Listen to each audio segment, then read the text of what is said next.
Čaute, dnes si vysvetlíme, čo znamená genomika, akým spôsobom sa odoberajú vzorky a prečo tieto odbery robíme. Vedeli ste, že už nemusíte čakať 3 roky na to, aby ste sa dozvedeli, či z vašej jalovičky vyrastie dobrá dojnica? Genomika je ako čítanie návodu, s ktorým sa teliatka narodili.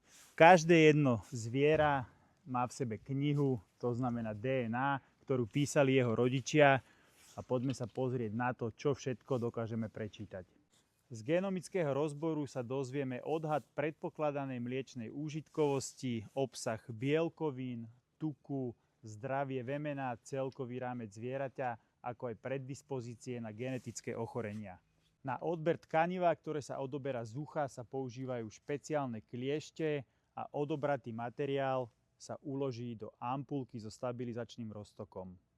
Ampulku s odobratými vzorkami pošleme do laboratória a čakáme na výsledky. Poďte sa pozrieť, ako takýto odber prebieha.